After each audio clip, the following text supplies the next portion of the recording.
Muy buenos días, muy buenas tardes y muy buenas noches. Bienvenidos a otro programa de Pura Virtud. Hoy nos vamos a encontrar con un joven historiador y prometedor historiador, un intelectual para la edad que tiene, en el mejor sentido de la palabra, intelectual, y alguien que se ha acercado a la historia desde una perspectiva religiosa. Así lo demuestran sus trabajos en distintas áreas de la historia, una de las cuales es precisamente aquella en la que nos vamos a centrar hoy, y también se puede seguir en su blog Ego Peccator. Es un discípulo avezado de Javier Paredes, profesor de historia contemporánea. Ha estudiado como uno de los personajes que vamos a estudiar hoy en la Universidad de Alcalá de Henares, como Sepúlveda, si no me equivoco, y bueno, es alguien que nos va a introducir en ese mundo, en esos debates en torno al indio que se produjeron casi de forma paradigmática en España. Es decir, que mientras otros países a lo largo de la historia han tenido sus diferentes conquistas, el único país que se detuvo a tener un debate interno sobre el trato que se daba a los supuestos colonizados, en este caso a los indios, fue España, que los consideró pues, en igualdad de derechos a los propios españoles. De eso y de mucho más nos va a hablar hoy Rodrigo Palacio. Rodrigo, bienvenido. Bien hallado. Un auténtico placer tenerte aquí. La idea es que esta sea el primero de una serie de programas sobre diversos temas y hoy, como digo, nos vamos a centrar en los debates en torno al indio. Pero antes sí quisiera preguntarte por un tema sobre el que tú has hecho hincapié y digamos que es un poco el epicentro de tu trabajo, que es esa perspectiva religiosa en la historia, ¿no? Tú criticas mucho pues ciertas tendencias de considerar al hombre un homo economicus, un homo meramente historicus, podríamos decir, en el sentido de reducirlo a economía, reducirlo a política, reducirlo a historia y extirpar esa perspectiva religiosa y reducirla pues meramente a una excusa, ¿no? ¿De qué forma tú has querido hacer una aproximación a la historia desde ese punto de vista confesional? Pues tienes toda la razón. Mis trabajos se han orientado desde el punto de vista de la confesionalización, ¿no? Que es una idea que surge en los años 70, en los que se ve cómo desgraciadamente el proceso histórico se fue desvinculando de lo que es el propio planteamiento religioso dentro de la historia. No obstante, incluso esos trabajos de confesionalización de Schilling y de otros autores alemanes, sobre todo el Confessionsbildung, como le suelen llamar también en historiografía, se aborda también desde una perspectiva externa, ¿no? Incluso. Entonces, se deja el aspecto religioso únicamente para historiadores eclesiásticos o para un reducido número de intelectuales. Claro, esto es un problema, porque al final la historia no estudia economía, no estudia hechos, la historia lo que aborda es al propio hombre. Y si no comprendemos al propio hombre, tanto en su filosofía, su manera de pensar, como en su manera de vivir la vida, que es básicamente lo que es el hombre del siglo XVI, del siglo XVII, ¿no? Que son más o menos los temas que vamos a abordar, si no se aborda desde esa perspectiva religiosa, pues estamos faltando a una gran parte, una parte fundamental de lo que es el propio individuo o el propio sujeto que estamos intentando estudiar. Entonces mis trabajos se intentan orientar a entender el hombre desde la plena concepción que él mismo tiene de sí mismo. ¿Por qué? Porque al final el hombre de esa época es un hombre que vive en una sociedad sacralizada. No podemos olvidar este hecho, ¿no? Igual que hoy en día vivimos una época en un mundo más global que está orientado desde otras diferentes perspectivas, el hombre no puede concebir otra idea que la idea de salvación. Todo lo que hace, desde que se levanta hasta que se acuesta, está orientado en el camino a Dios. Y eso lo vamos a ver no solo con los católicos, sino también con los diferentes reformados.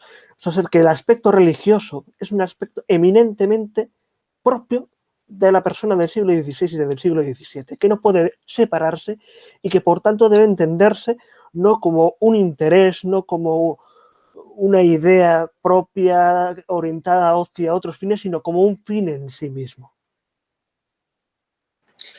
Digamos que un poco el centro del tema que vamos a tratar hoy es un hecho que ocurre en el año 1550, a mitad del siglo XVI, que es el debate de Valladolid, ¿no? En él hay un debate entre Juan de Sepúlveda y entre Bartolomé de las Casas, pero precisamente, ¿no?, convocado por el emperador Carlos. Entonces, precisamente el personaje que debía haber estado y que no pudo porque había muerto es Francisco de Vitoria, que décadas atrás ya empieza a hablar de derechos en torno a los indios. Quisiera comenzar entonces, antes de ir a ese debate de Valladolid, hablando de la figura de Vitoria.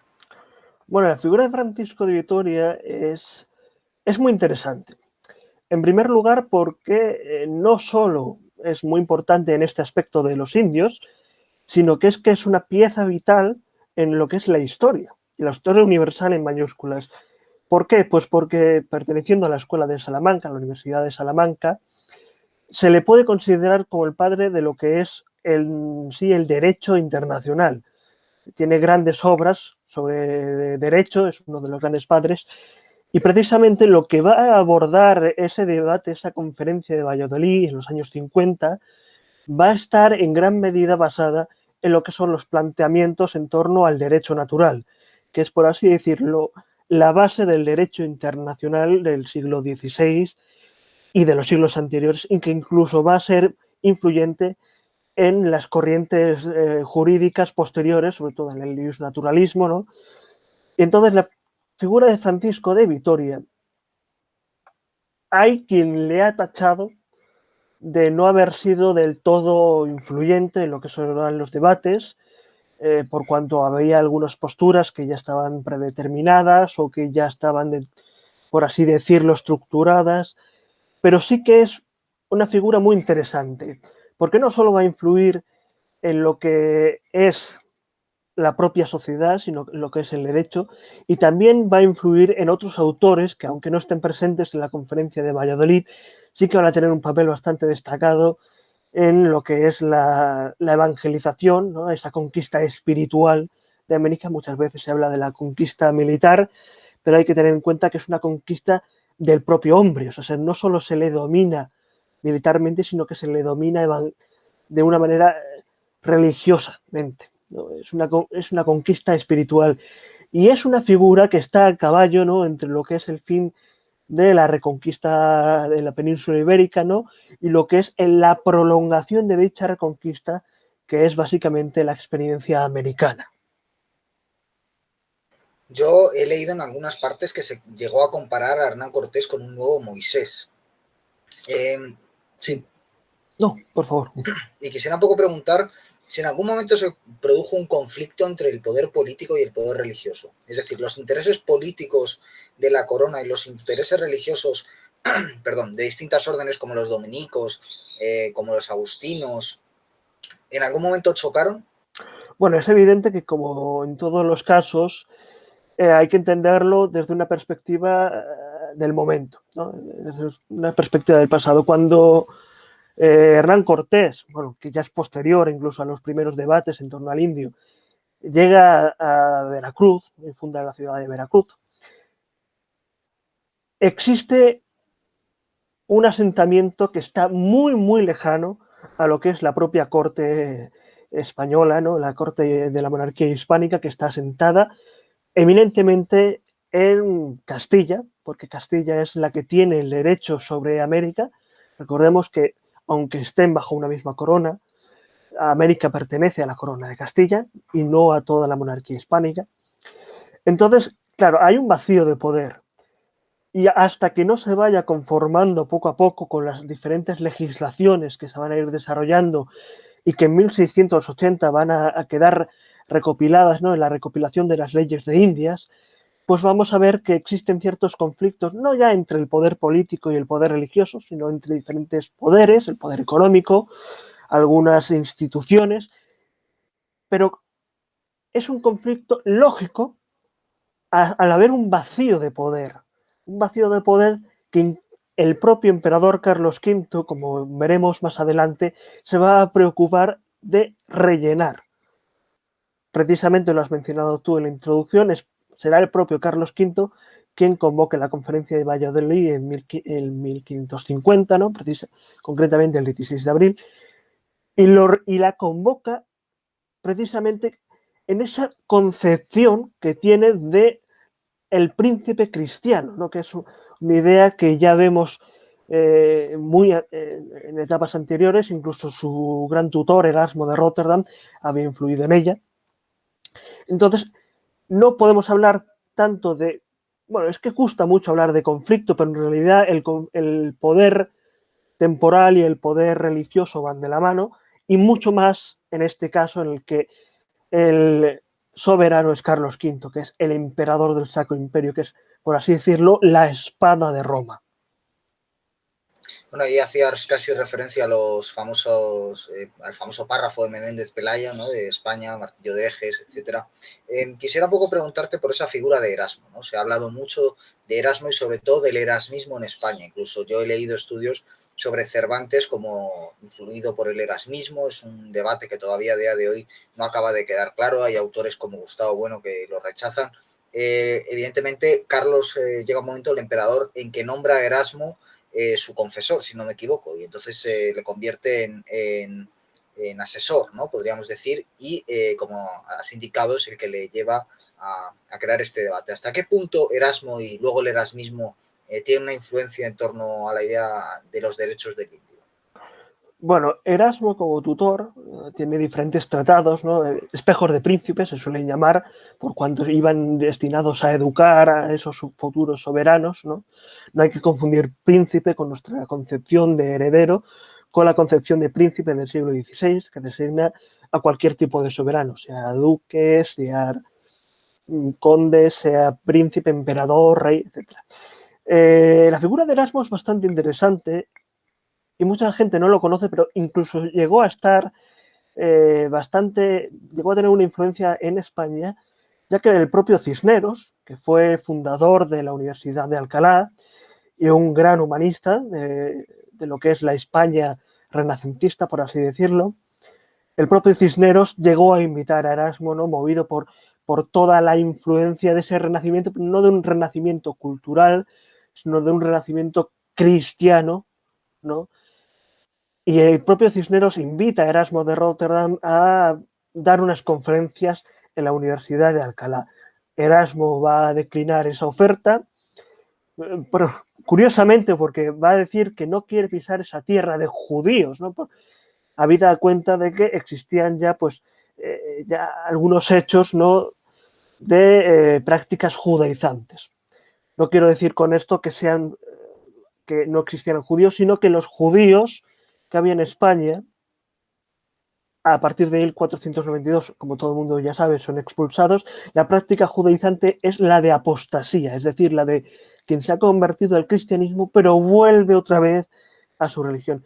Entonces, tal es el punto que tiene Erasmo sobre, tal es la idea que tiene Erasmo sobre España, ¿no? Que incluso llega a declinarla. Pero es ese erasmismo cristiano, es esa posición de renacimiento católico, una vuelta de nuevo a lo que son los orígenes del catolicismo, de lo que es el origen de lo que es la identidad europea, la que va a definir después lo que va a ser todo el debate de los indios, porque al final el debate de los indios no puede desligarse de la idea religiosa y la idea religiosa no puede desligarse, por tanto, de lo que es la concepción de la propia Europa, que en ese momento era la cristiandad.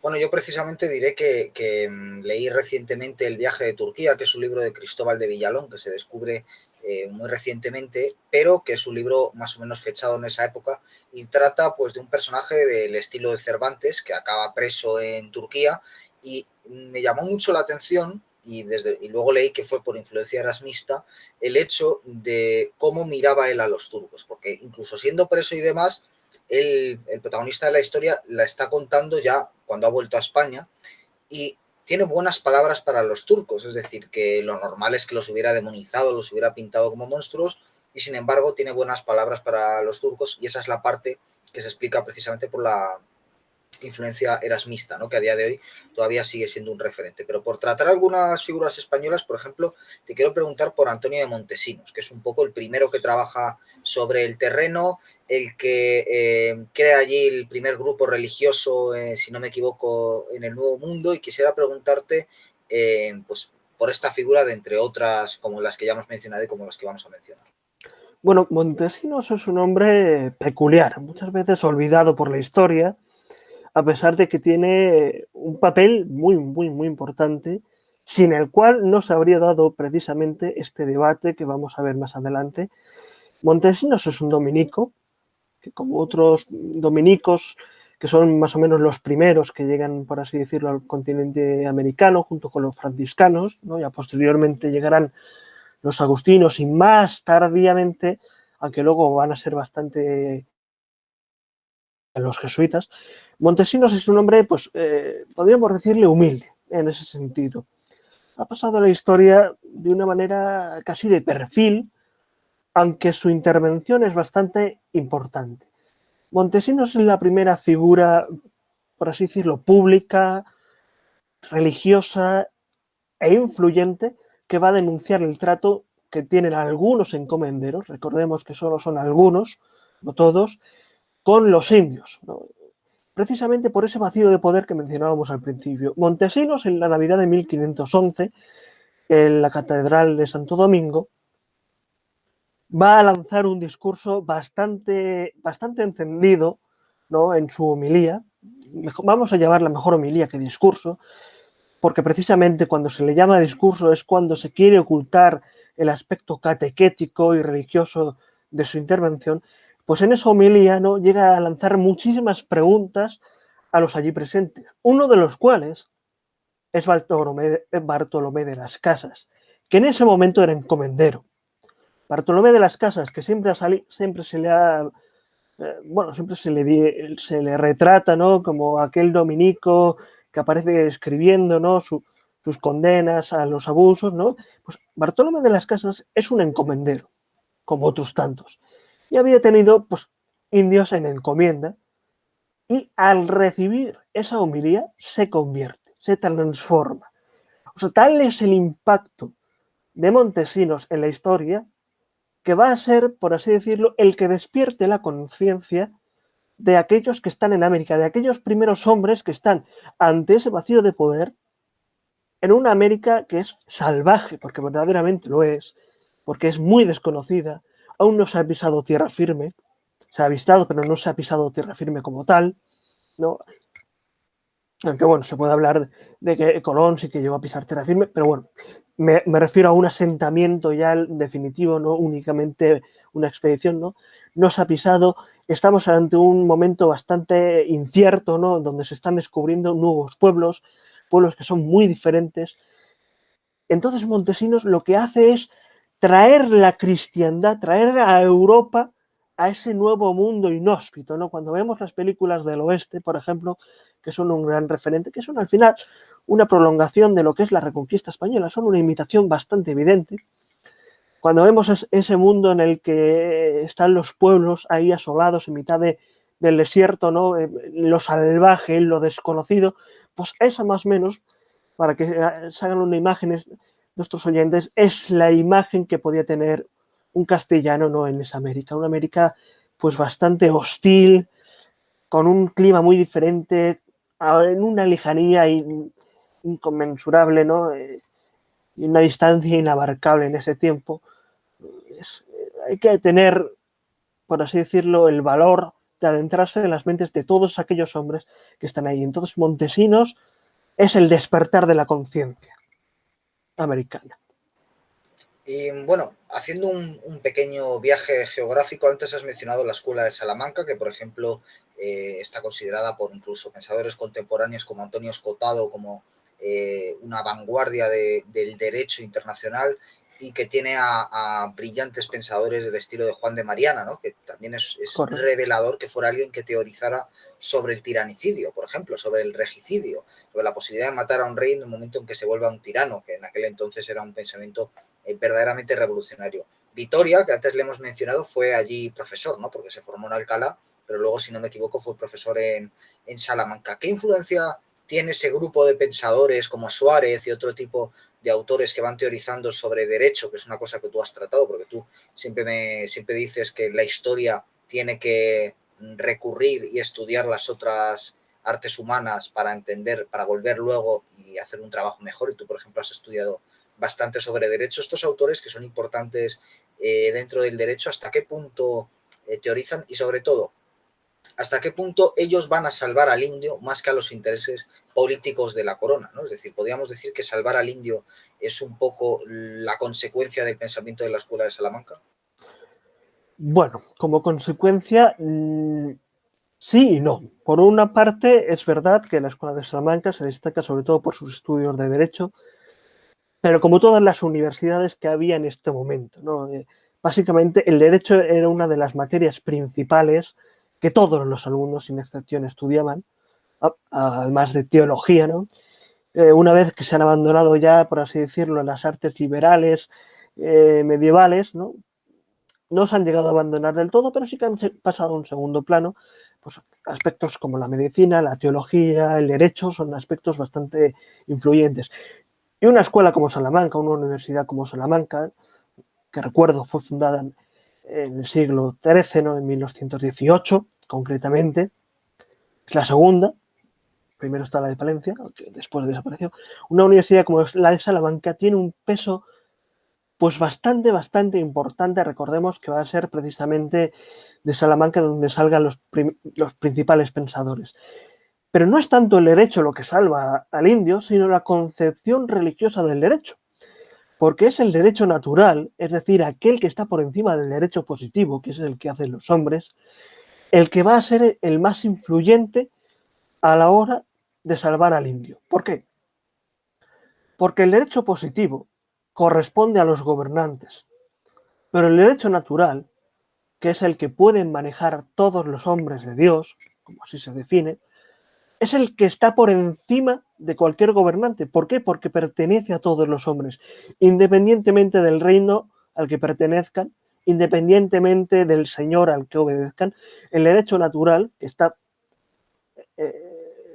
que está por debajo del derecho divino, es, por así decirlo, el común de todos los mortales. Y es en ese derecho, en ese ámbito, en el que se van a mover nuestros principales pensadores.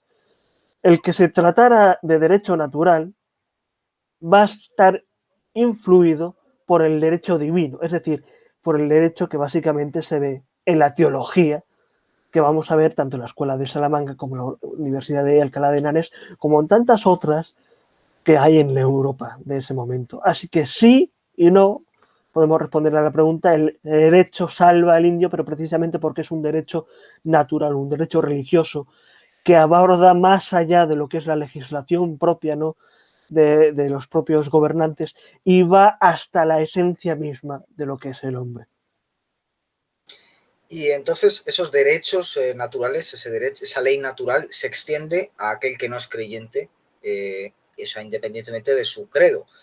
Por lo tanto, más que conquista, ¿no? Porque se está respetando la alteridad, se está respetando al otro, quizás se podría hablar, como he leído en algún lugar, de dominación, ¿no? No tanto de conquista como de dominación. De dominio. Se suele tratar muchísimo sobre lo que es el dominio o no. Incluso hay un autor agustino de ese momento, Alonso de la Veracruz, que precisamente aborda muy específicamente el aspecto del dominio, junto con Francisco de Vitoria, que es, por así decirlo, su maestro intelectual,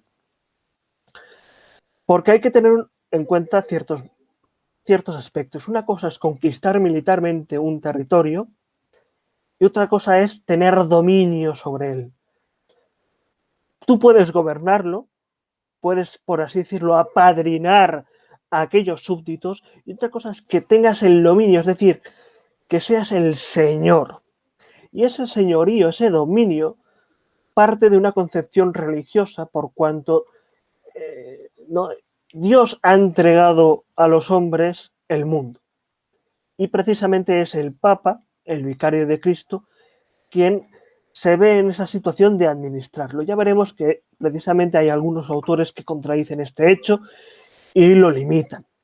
Pero la cuestión del dominio es bastante interesante precisamente porque aborda la dimensión de la entidad más allá de la dimensión realista de lo que es, por así decirlo, la conquista militar.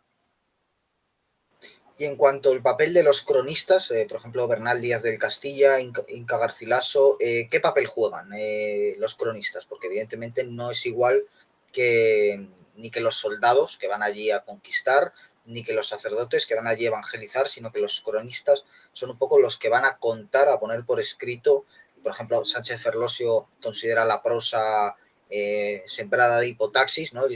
La hipotaxis es lo contrario a parataxis, es una oración llena de subordinadas, y entonces al tener que, lo que dice Ferlosio es que al tener que nombrar cosas que antes no habían sido nombradas y muy vastas, casi como si fuera un nuevo Adán, estos cronistas que volvían a denominar las realidades de cero, pues se veían obligados a hacer frases muy largas, y entonces considera que, por ejemplo, Bernal Díaz del Castillo es el autor con mejor prosa de la historia del español. Desde un punto de vista histórico, ¿qué papel cumplen estos autores, estos cronistas? Bueno, al final el cronista de aquella época no es un historiador al uso, no es un historiador como podemos entenderlo hoy en día, que realiza unas investigaciones, compara. No, es básicamente alguien que con sus ojos pone por escrito aquello que ha visto o ha oído. Bernalia de Castillo, que por ejemplo sí que es un soldado, sí que está dentro de la expedición de Hernán Cortés, ¿no? Básicamente escribe lo que ha visto, igual que lo harán Núñez Cabeza de Vaca, Balboa y tantos otros, incluso en las expediciones que llegarán a Filipinas, ¿no? Como con Andrés de Urdaneta. Al final el Que cronista, son agustinos, ¿no? Los que van a Agustino Filipinas. precisamente, y precisamente será la orden de San Agustín la primera que se asiente en Filipinas, más tarde llegarán los franciscanos, pero precisamente, bueno, son los agustinos los principales, los que desarrollan, por así decirlo, la estructura de evangelización en Filipinas. Aunque bueno, volviendo al tema, los cronistas de este tiempo son menos redactores, ¿no? Son aquellos que intentan poner la realidad que están observando a disposición de aquellos que no pueden verla. Y es una tarea bastante complicada. Por eso cuando se hacen estudios con fuentes, por ejemplo, yo he estudiado mucho las fuentes del padre Grijalva, que es un agustino del siglo XVII, y precisamente relata en muchas ocasiones la, la evangelización agustiniana. Cuando se aborda a los cronistas hay que tener en cuenta que son una parte de la realidad, no son el todo. No por ello podemos decir que sean unos mentirosos o que falten a la verdad, no, sencillamente porque lo único que están haciendo es describir desde su propia perspectiva. Igual que una persona podría escribir en su diario, o incluso lo que podemos ver hoy en día, el ejemplo más sencillo es el Twitter, ¿no? En Twitter cada uno refleja la realidad desde su perspectiva, desde su punto de vista. Pues uno escribe sobre un acontecimiento y a lo mejor lo hace airado y otro lo hace pues muy complacido con ese acontecimiento. Pues de la misma manera podemos entender a los cronistas. Es decir, el cronista, como Sahagún, como Bernal Lira del Castillo que has mencionado tú, como Inca Garcilaso de la Vega, que por cierto era un mestizo, que muchas veces se tilda a estos cronistas, ¿no? de ser demasiado, de estar demasiado a favor de la conquista, por ser provenientes de Castilla. Esto es mentira, hay de todo. Bueno, pues estos cronistas básicamente lo que hacen es describir, no hacen otra cosa. Describen o lo que ven o lo que les han contado. Y un ejemplo de esto, y con esto a lo mejor ya podemos ir entrando en materia, es Bartolomé de las Casas. Bartolomé de las Casas escribe una obra que es muy llamativa, que pretende llamar la atención, pero es eso, es llamar la atención. Él ha sido encomendero, él ha visto cosas y lo refleja en su libro. Pero más de la mitad de su libro, más del 80% de su libro, es o cosas que le han contado o exageraciones ad hoc, o sea, exageraciones que él mismo realiza para llamar la atención del emperador y poder así tener un debate fructuoso con el que llevar a término estas cuestiones de los indios.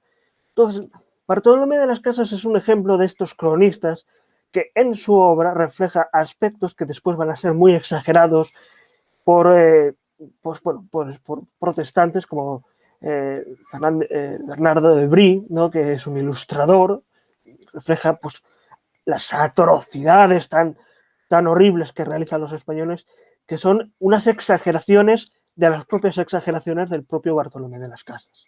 Entonces, esa es la figura de los cronistas. Hay que tener pues una cierta cautela de abordar de ellos, pero siguen siendo una fuente primaria de gran valía.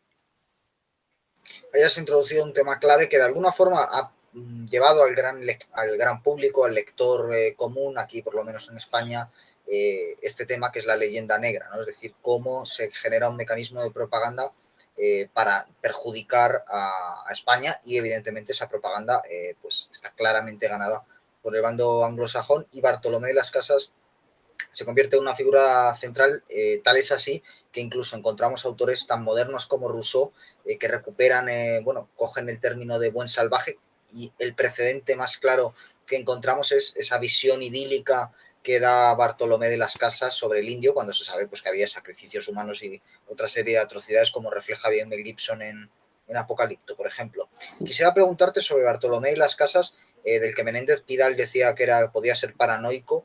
Esas exageraciones de números, es decir, se sabe que los números que manejaba Bartolomé y las Casas pues casi eran superiores a la población mundial, ¿no? Solo en víctimas de los propios indios.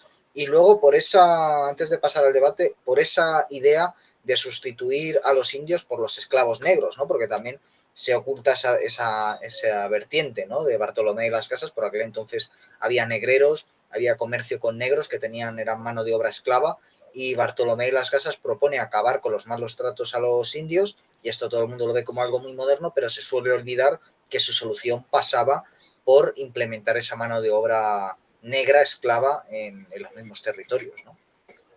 Bueno, a favor de Bartolomé de las Casas voy a decir que sin querer se convierte en, bueno, el Prometeo, ¿no? de esa leyenda negra, ¿no?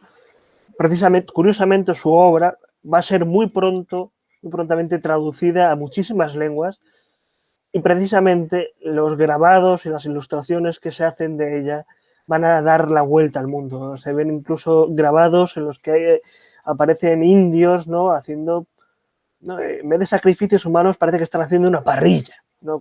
Hay con los miembros, ¿no? En vez de unas chuletas están comiendo un brazo, o incluso hay ilustraciones en las que sale el aperreamiento, que no aporreamiento, aperreamiento de indios, ¿no? Que es lanzarle los perros a los indios.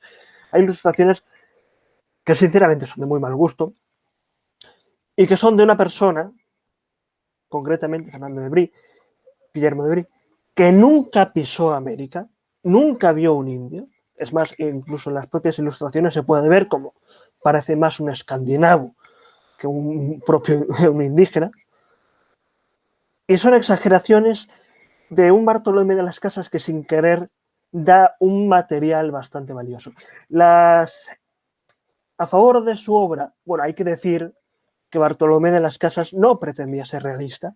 O sea, no es que intente dar una realidad que no existe, no, es que no lo pretende. Lo que pretende es llamar la atención, como tantos otros autores de su época. Hay que tener en cuenta que el género, bueno, la epopeya que hemos visto, ¿no? Muchas veces, la epopeya medieval, la épica, ¿no? Esas exageraciones de las historias, bueno, pues es un aspecto que cala, ¿no? En la literatura. Incluso cronistas medievales del siglo XIV, del siglo XV, del siglo XVI en este caso, los cronistas, teólogos, hacen exageraciones a propósito para llamar la atención sobre diferentes temas. Y esto es algo pues, que básicamente se sigue haciendo hoy en día. Podríamos llamarlo demagogia, aunque todavía es muy pronto para llamarlo así, pero es una exageración ad hoc, como ya he dicho antes, que no pretende dar unos números reales, no pretende dar unos hechos reales, sino una exageración de los mismos. Es cierto que existía crueldad, porque ya hemos dicho que básicamente son unas condiciones muy rudas, muy rudimentarias, muy hostiles las que viven los castellanos, ¿no? Esos cultivos que no crecen, esos climas tan diferentes, esa tierra tan diferente, esos pueblos tan hostiles, tan desconocidos. Es cierto que existían crueldades, pero la posición de las Casas no pretende en ningún momento ser realista. Incluso así lo refiere en algunos escritos, ¿no? que tenemos de él con el propio Carlos V, ¿no? En el que incluso le remite varias veces cartas precisamente para llamar su atención. O sea, Bartolomé de las Casas lo que intenta es básicamente lanzar un grito de auxilio con el indio, porque él mismo está arrepentido de los tratos que él mismo ha cometido. O sea, es como una especie de redención de sus propios actos. Y precisamente 8 años antes del debate de Valladolid, que ya nos vamos acercando, en 1542 el propio Carlos declara unas leyes nuevas de Indias. ¿Qué importancia tiene esta declaración y en qué consisten un poco?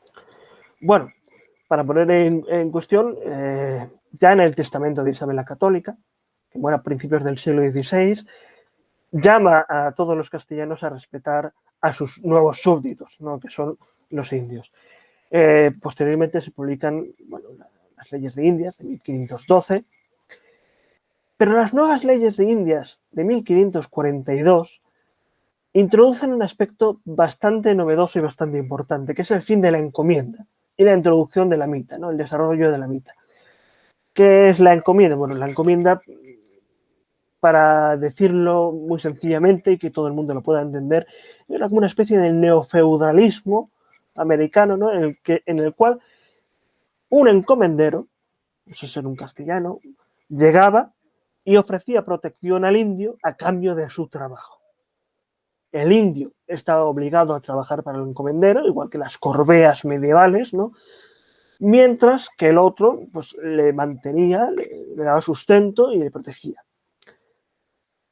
Con las nuevas leyes de Indias de 1542 se pone fin a la encomienda, se ve que es un sistema que genera más problemas que soluciones, y lo que se establece es el sistema de mitas, es decir, los indios van a estar en sus pueblos, en sus reducciones, que no confundir con las reservas. Una reducción es tan solo el acotamiento del territorio de una población indígena, no como una reserva, que es básicamente el traslado de indios hacia un territorio delimitado por los propios conquistadores, ¿no? Que es lo que se va a llevar a cabo en Norteamérica.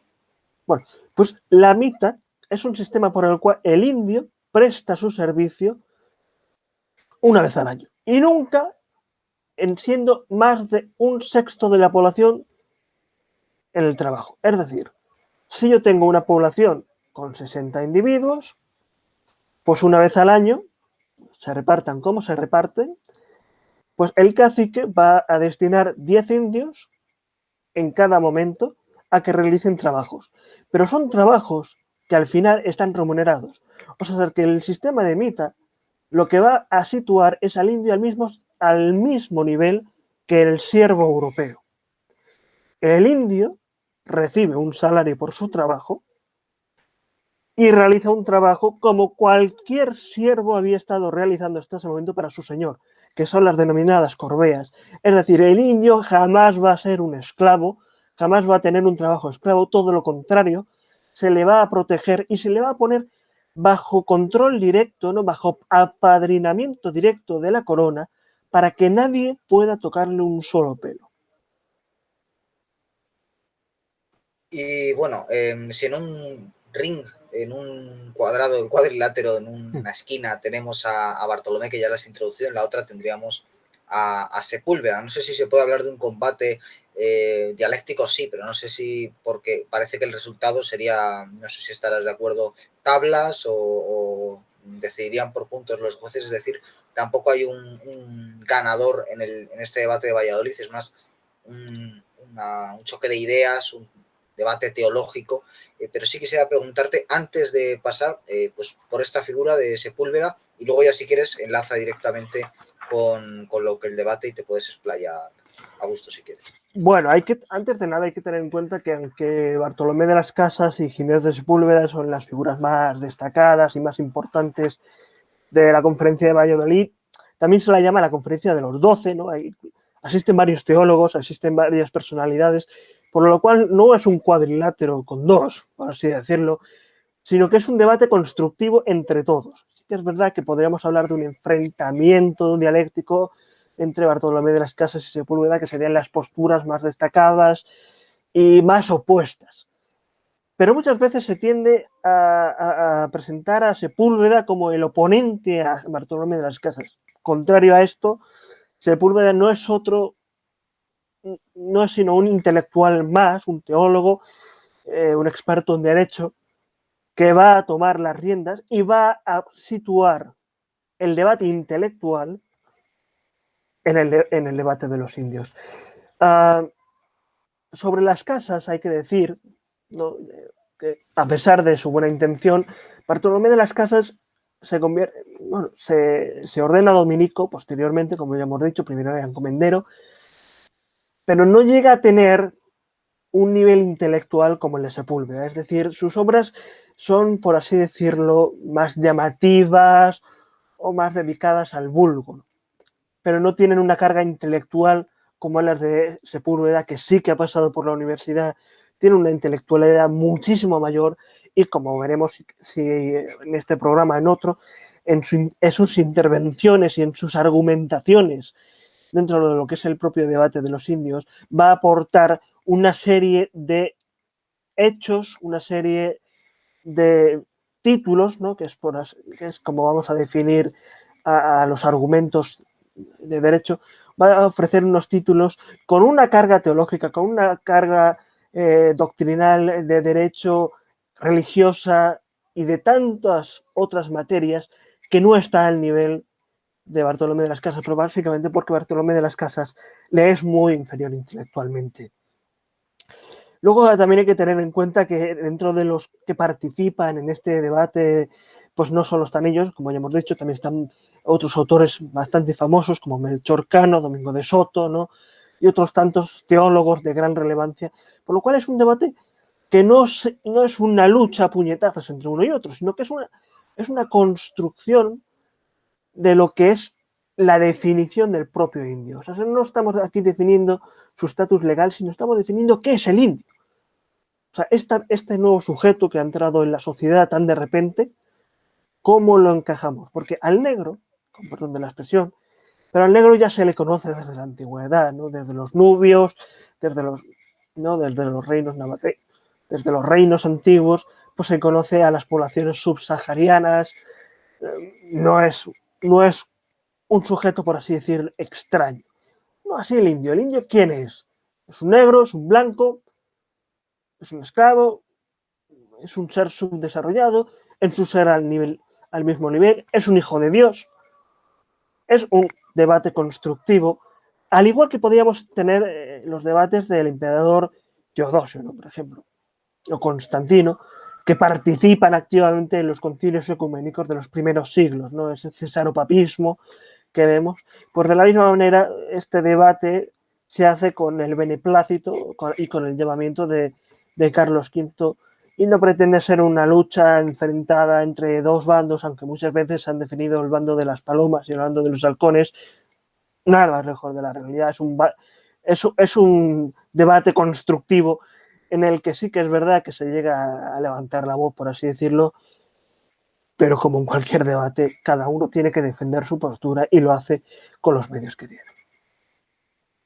Y por hacer una síntesis de lo que se pone en juego en el debate y sobre todo de a dónde se llega, a mí siempre me ha costado más un poco sacar una idea clara de cuál es el final del debate, es decir, queda claro un poco cuáles son las dos posturas y demás, pero ¿cuál es la síntesis? Es decir, ¿qué consecuencias prácticas tiene este choque de ideas? ¿Cómo sintetizarías tú tanto el conflicto de posiciones enfrentadas como sobre todo para qué sirvió? Bueno, sirve sobre todo para situar al indio dentro de lo que es la concepción en esa sociedad sacralizada. ¿Qué es el indio?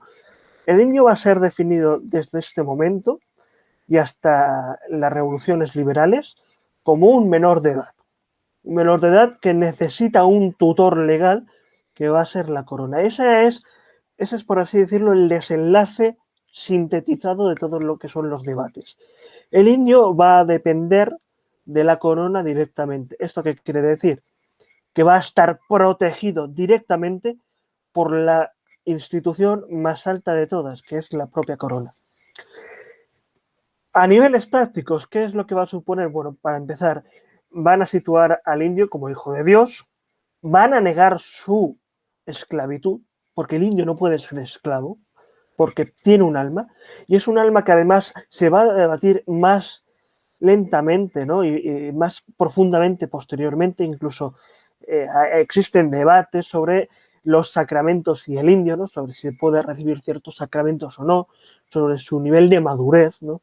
Hay veces que se le puede tratar como un niño en ciertos aspectos, pero al indio no se le trata como tonto, nada más lejos de la realidad. Únicamente se define que dentro de lo que es el nivel social o el nivel técnico, ¿no? Pues está en un estadio inferior. Algo que, por ejemplo, Bartolomé de las Casas va a criticar bastante, ¿no? En esa idea que tiene del pluralismo, ¿no? Que pueden existir varios estadios a la vez y que no hay que hacer nada, ¿no? En cambio, en este debate sí que se va a llegar a la conclusión de que sí que es cierto que el indio, pues, socialmente o técnicamente, ¿no? Está en una sociedad que ellos van a considerar inferior. Y entonces existe un deber. O sea, no es tanto un derecho de conquista, sino un deber moral, ético y doctrinal de proporcionarle al indio una base legal, un cuerpo jurídico propio. Hay que tener en cuenta que en esa recopilación de las leyes de Indias de 1680, que hemos mencionado antes, hay un libro específico para toda la legislación indiana, que es inmensa, el libro sexto. Se le va a dar un cuerpo político propio, un cuerpo, mejor dicho, un cuerpo de derecho propio, se le van a dar unos derechos propios y se va a tener un deber para con el indio. O sea, al indio no se le somete porque se sea superior, sino precisamente porque los otros, los castellanos, tienen a Dios, tienen un deber de transmitir la palabra de Dios, de transmitir lo que es la sociedad cristiana europea y, por así decirlo, el indio va a ser un sujeto al que se le tiene que educar y que por eso va a ser, podríamos decirlo, el estudiante al que se le tiene que mimar, se le tiene que cuidar, se le tiene que educar para que madure. En ciertos aspectos, el indio va a pasar sus peores momentos precisamente a manos de otros indios, los caciques, ¿no? Que van a ser los intermediarios entre el indio, entre la comunidad indígena y los castellanos o, por así decirlo, los europeos que se asienten en los territorios. En ningún momento al indio se le considera tonto, en ningún momento al indio se le considera, por así decirlo, inferior de condiciones. No es una inferioridad en esencia, sino es una inferioridad en ambiente, ¿no? O sea, el indio tiene las mismas capacidades que el hombre blanco, que el hombre europeo. Lo que pasa es que en su circunstancia, y no en su esencia, se encuentra en un estado inferior. Esa es la mayor conclusión, por así decirlo, doctrinal a la que llegan. Que hay una inferioridad circunstancial, pero no esencial. El indio es exactamente igual que todos los otros individuos. El término genocidio, que es acuñado en 1915 por un jurista llamado Rafael Lemkin, pues se utiliza para este fenómeno de los armenios que son tratados de ser exterminados por parte del Imperio Otomano y más tarde pues se ha utilizado en el caso paradigmático que sería el Holocausto, la Shoah. Y sin embargo, hoy en día nos encontramos con que es un término que se utiliza en bastantes, no sé, supongo que en historiografía seria no, pero sí que es cierto que por políticos, por ejemplo, el presidente de México, López Obrador y otra serie de autores más o menos mediáticos, sí que se han atrevido a utilizar ese término, el de genocidio, para referirse a la conquista española del Nuevo Mundo. ¿Qué le contestarías tú o qué opinión te merece el uso de este término para esta época concreta y para este fenómeno concreto? Bueno, intelectualidad ninguna al hablar de genocidio. El genocidio es una palabra bastante compleja, ¿no? Y como sabrán tus oyentes, ¿no? Es la eliminación sistemática, primer paso, de una población concreta, de ahí gens, genocidio, por motivos políticos, religiosos, étnicos etcétera. O sea, tiene que haber un sistema propio de eliminación y tiene que haber un objetivo, una razón, un móvil. Cuando se habla del genocidio en América, se está dando patadas a un diccionario, por decirlo mal y pronto. En América jamás existió un genocidio porque la concepción y la conquista se conciben desde la perspectiva, como muchos autores han dicho, entre ellos John Eliot, que es un gran hispanista, es una prolongación de lo que es la reconquista. El castellano no pretende eliminar al indio en ningún momento. Lo que pretende es conquistarlo. O sea, no pretende en ningún momento sustituir al indio por otra población, que es algo que sí que se lleva a cabo en regiones como Irlanda, precisamente en el siglo XVI y XVII, ¿no? Con Oliver Cromwell, durante las guerras civiles inglesas. Pero al indio jamás se le va a intentar eliminar, todo lo contrario, lo que se le quiere es dominar, igual que se había dominado a las poblaciones de la península ibérica según se iba reconquistando, ¿no? Para esos reinos cristianos. Lo que se pretende no es la eliminación, sino la conversión al cristianismo y la incorporación. Evidentemente, en el aspecto insular, ¿no? del Caribe y de las Antillas, se va a dar, pues desgraciadamente, una gran pérdida humana a causa, pues, de los primeros tratos, pero sobre todo de las enfermedades que van a llevar los europeos. Hay que tener en cuenta que las poblaciones insulares, precisamente por esa condición de insularidad, habían estado aisladas, como no puede ser de otra manera. Entonces, si los propios indios del continente van a sufrir grandes problemas con las enfermedades europeas, mucho más las poblaciones indígenas de las islas, que habían estado incluso aisladas entre sí. Entonces, genocidio es una palabra que para nada se puede aplicar a América, para nada, ni siquiera para el caso anglosajón, ¿no? En el que porque no existe una eliminación sistemática ni tampoco un móvil. Sí que es cierto que se pretende una eliminación para la sustitución por colonos, pero no es ni sistemática ni lleva un móvil. Así que ni siquiera para casos tan extremos como es la conquista de Norteamérica por colonos anglosajones en esos asentamientos, ni siquiera en ese aspecto se puede hablar de genocidio. Es más, incluso en el caso de Oliver Cromwell, que lleva a cabo una eliminación sistemática de la población irlandesa católica precisamente por ser católicos, incluso en ese aspecto existen bastantes dudas historiográficamente hablando de que se puede hablar de genocidio. Pues si existen dudas en esos casos de tal magnitud, cuanto más en aspectos como la conquista de las Indias, que no es otra cosa que una prolongación de la reconquista que se había vivido en los siglos anteriores. A ese respecto tengo por aquí una cita de Jiménez de Quesada, que era un conquistador, que dice: dejarnos entrar es gracia que nos hacen los indios. Y bueno, precisamente en este libro, Santiago Núñez Machado, que habla de Sepúlveda, justo después de hablar del debate de Valladolid, de lo que habla, hace una comparación con lo que más tarde será la conquista del oeste, que por cierto en buena medida podemos decir que inician los propios españoles, son los primeros en conquistar algunos de esos territorios fronterizos del sur norteamericano. Y quisiera un poco, dado que lo has apuntado en algunos puntos, preguntarte directamente por una posible comparación con esa conquista del oeste y con esa conquista de América hecha por colonos. Bueno, la conquista del oeste tiene muchísimas similitudes en su concepción, incluso teóricos americanos del siglo XIX se van a fijar bastante en lo que es el proceso de reconquista en la península ibérica, pero también tiene ciertas diferencias. Esto es como todo, la historia no se repite, pero se hace guiños, ¿no? Entonces, en este caso podemos hablar de guiños, pero no de una repetición exacta. Efectivamente, como has mencionado, los españoles, los castellanos, lo que pretenden es el dominio de la tierra. Bueno, más que el dominio de la tierra, es el dominio de las gentes, que lleva consigo el dominio de la tierra. Mientras que la concepción anglosajona es el dominio de la tierra, que excluye a las gentes.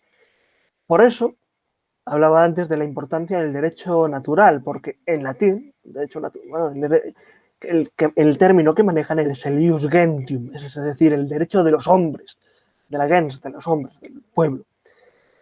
Entonces, ese dominio que van a realizar en esa conquista del oeste, en esas conquistas que van a ser ya muy tardías, van a ser ya en el siglo XVIII, salvo lo que es el caso de la Florida, que es así que comienza en el siglo XVI, ¿no? en ese transcurso. ¿No? Sí que existen exploraciones en el siglo XVI, ¿no? Incluso pues, el Cañón del Colorado, todo lo que es el sur, oeste de Estados Unidos, lo que es hoy Estados Unidos, claramente es explorado, pero no se llega a establecer una presencia hasta el siglo XVIII, pues es una presencia que lleva aparejada un dominio de las gentes. Por eso, ese dominio que es esa conquista del oeste, entre comillas, que van a realizar los españoles, siempre va a llevar consigo misioneros. ¿Por qué? Porque la forma de incorporar al indio a lo que es la sociedad, como ya hemos hablado que vive en una sociedad sacralizada, pues el primer paso de incorporación, que es lo que más ansían estos conquistadores, es por medio de la vida religiosa, es decir, por medio de su conversión. Una vez se convierte el indio, es cristiano y como es cristiano pasa a formar parte de la cristiandad, la cristianitas, y por tanto de la sociedad. La conquista del oeste que van a llevar a cabo los americanos, ¿no? Ya en el siglo XIX, en esas ese legendario avance hacia el oeste, ¿no? Es un poco ese intento de repoblación, ¿no? de todos esos territorios, ¿no? Pero con una salvedad, y es que ahí el indio queda excluido de esa mentalidad. Si miramos lo que es la reconquista española, según se iba reconquistando, lo que se pretendía era incorporar a esas poblaciones musulmanas, ¿no? Convertirlas e incorporarlas a lo que son los súbditos del monarca. Y eso es básicamente lo que se va a pretender con la conquista de América desde que Cortés pisa suelo americano en 1519 hasta que los españoles se marchan de allí en 1500, bueno, 1500, ya en el siglo XIX, ¿no? Con las revoluciones liberales y las independencias. Sí, que además también sería muy curioso. Bueno, en primer lugar, eso de entender la conquista de América como una extensión de la conquista o reconquista, yo también se lo he leído a Gustavo Bueno, que lo justifica muy bien. Es decir, que está el mismo impulso bajo ambos hechos. Y precisamente también hay una explicación de esa independencia que se da posteriormente como una reacción ante la traición por parte de Fernando VII, que traiciona lo que ha firmado y que eso incluía considerar, como es la Constitución de 1812, la Constitución de 1812 considera iguales a los españoles de un lado y de otro del mar. Y evidentemente, cuando luego llega Fernando VII y se compromete a respetar algunos de esos términos, entre ellos y no lo hace, eso en buena medida desencadena el proceso de independencia. Es decir, que si si el rey hubiera seguido manteniendo ese acuerdo de que eran iguales en derechos a los de este lado del mar, pues no se hubiera producido esa independencia. Es una especulación, obviamente, y como tal no tiene ningún tipo de rigor, pero a mí por lo menos sí que me suena creíble. Y un poco por cerrar este primer bloque de una posible serie sobre temas históricos, sí que quisiera comentarte, dado que estás especializado en esa perspectiva religiosa, cogiendo una cita de un historiador que también ha estudiado la religión, seguramente sea el mayor experto en Isabel la Católica, también el mayor experto en cómo afectó el Concilio de Trento a la cristiandad, que es Luis Suárez. Él dice que a América, lo que llevó fue principalmente el caballo y el Padre Nuestro. Y quisiera un poco preguntarte por esta cita, por esta perspectiva religiosa, un poco siguiendo esta cita de un autor como es Luis Suárez, que ha estudiado pues la relación entre España, la Iglesia Católica, etcétera. Bueno, cuando se realiza la conquista desde los primeros momentos que se llega a las islas, a las Antillas, muy poco tiempo después, estamos hablando que América es descubierta en 1492 y ya vemos como 1511 existe ya una estructura administrativa, ¿no? Ya hemos visto que existe una catedral, ya hemos visto que existe una presencia estable de dominicos, de franciscanos. América no puede entenderse sin la labor misionera. Van a ser los misioneros los que lleven a cabo la primera conquista, ¿no? La primera avanzadilla en muchos territorios de lo que es América. América no puede la conquista de América no puede entenderse únicamente como una conquista militar, como ya hemos dicho al principio. Así que, por así decirlo, esa cita es muy evidente, por cuanto la conquista militar no puede desligarse de la conquista espiritual. No va ¿Por qué? Porque si tú vas a ganarte al indio, vas a incorporarlo, tienes primero que ganarte su alma. Y eso solo lo pueden hacer los misioneros. La presencia militar va a ser clave, evidentemente, como una especie de avanzadilla, pero no puede entenderse el establecimiento prolongado, ¿no?, de esos territorios españoles que nunca fueron colonias. Esto hay que aclararlo, y ya lo trataremos en otro vídeo. No puede entenderse sin antes entender que se ha ganado espiritualmente la vida de los indios y que esos indígenas, en el momento en que se producen las revoluciones liberales, son en su mayor parte cristianos. Y que va a ser la traición por parte de sus nuevos estados liberales modernos lo que va a llevar a algunos a volver a regresar de nuevo a sus antiguas costumbres. Pero jamás se podría entender la conquista de América sin la conquista espiritual de las almas. Hay un aspecto muy importante que hay que tener en cuenta, y es que los misioneros van a ser los que distribuyan el territorio indígena.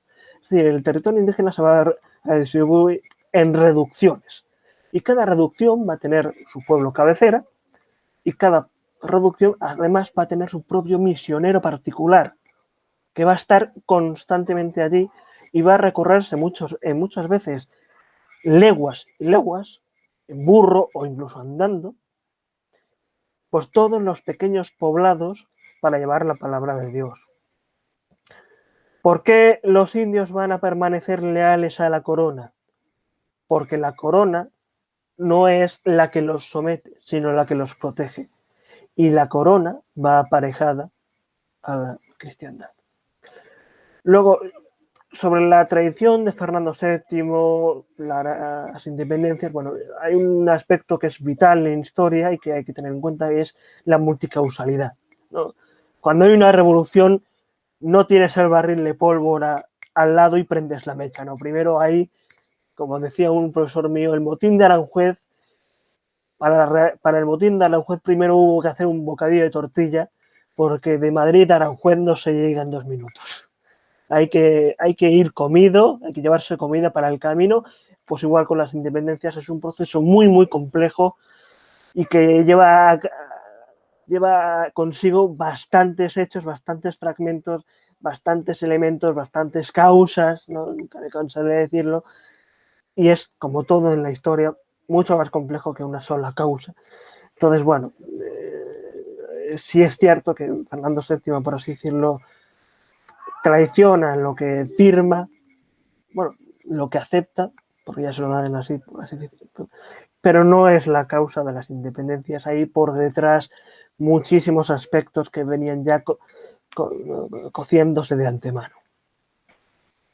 Pues yo suscribo completamente lo que has dicho, y por eso creo que es importante continuar esta serie. Este es el primer escalón de una auténtica escalera que vamos a intentar formar haciendo píldoras sobre distintos temas históricos de la historia de España, de la historia de Occidente, con Rodrigo Palacios, que está especializado en historia confesional. Ha sido un auténtico placer tenerte aquí. Seguro que nos hemos quedado con muchas cosas fuera, y evidentemente alguien que ha tratado, y evidentemente Rodrigo lo ha hecho porque me ha pasado escritos muy incisivos y muy al detalle. Evidentemente pues muchas cosas quedan fuera, pero sin duda pues intentaremos mejorarlo para futuras ocasiones. Y también a quien nos esté viendo y quiera proponer algún tema histórico, pues que lo ponga en los comentarios y lo tendremos en cuenta para estas futuras series, píldoras de esta serie de Historia Confesional con Rodrigo Palacios. Con esto llegamos al punto final del programa de hoy. Solo me queda agradecerle su presencia a don Rodrigo Palacios, historiador, que además está trabajando en la RAE, y darle las gracias también a nuestros espectadores, a los que hayan llegado hasta aquí. Volveremos pronto con más programas en Pura Virtud. Hasta pronto. Muchas gracias.